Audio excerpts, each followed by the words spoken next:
আমার প্রবাসী ভাই যারা আছে দিন রাত পরিশ্রম করছে, মিডল ইস্টে যারা আছে এখানকার তুলনায় তাদের ওখানে তাপমাত্রা অনেক বেশি, কিন্তু তারপরও তারা কাজের মধ্যে চলে যাচ্ছে। ঘুমের ঠিক নাই, খাবারের ঠিক নাই, রোদ, মারাত্মক রোদ, শরীর তো কভার দেয় না, হাজার হলো তো মানুষ। তারপরও যখন শরীর ক্লান্ত হয়ে যায়, যখন চিন্তায় চলে আসে পরিবারের কথা, মায়ের চেহারা বেশি উঠে, বউয়ের চেহারা বেশি উঠে, সন্তানদের ভবিষ্যতের চেহারা বেশি উঠে, সে আবার নতুন ভাবে একটা শক্তি অনুভব করে আবার কাজের মধ্যে লেগে যায়।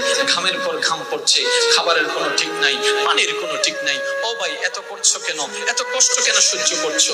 আমার যুবক ভাই, আমার সে প্রবাসী ভাই বলবে, আমি যদি কষ্ট করার কারণে, একজনের ত্যাগের কারণে যদি 5 জনের মুখে হাসি ফুটে, এটাই আমার জন্য পাওয়া, এটাই আমার জন্য পাওয়া, আমার জন্য পাওয়া। এবার এটাই হচ্ছে পুরুষ জাতি, দিন রাত করে যাচ্ছে, এটাই করা দরকার, এটাই সুন্নত, এটাই দায়িত্ব, কর্তব্য পালন করতে হবে। কিন্তু শ্রদ্ধার সাথে বলি, নিজেরটা ভুলে যায়েন না, কারণ 99% আপনি যাদের জন্য করছেন তারাই চোখ উল্টাই ফেলবে, এটাই বাস্তব। ইচ্ছাই হোক অনিচ্ছাই হোক, করোনাকালীন সময় তার বাস্তব প্রমাণ পৃথিবীকে দেখাই দিয়েছে। আপনরা পর হয়ে গিয়েছে, আপনরা পর হয়ে গিয়েছে, চিহ্নেওয়ালা অচিন হয়ে গিয়েছে, কিন্তু তখনও বান্দারা বারবার স্মরণ করছে একজনকে, আল্লাহ আল্লাহ আল্লাহ। এই করোনাকালীন আল্লাহ ডাকটা প্রমাণ করে দেয়।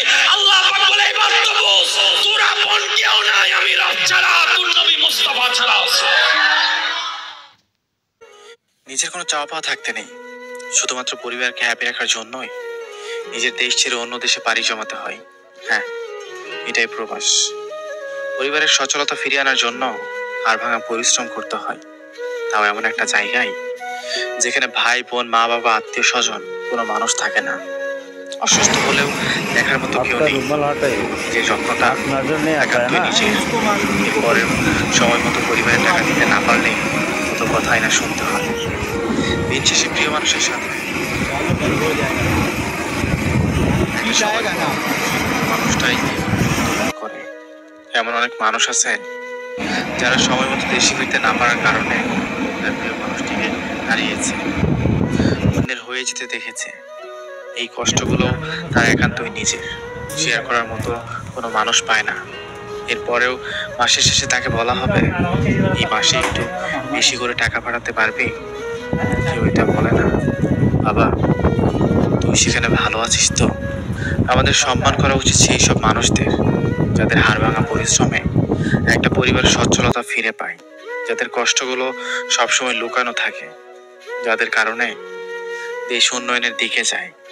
ভালো থাকুক সব প্রবাসী ভাইয়েরা। আল্লাহ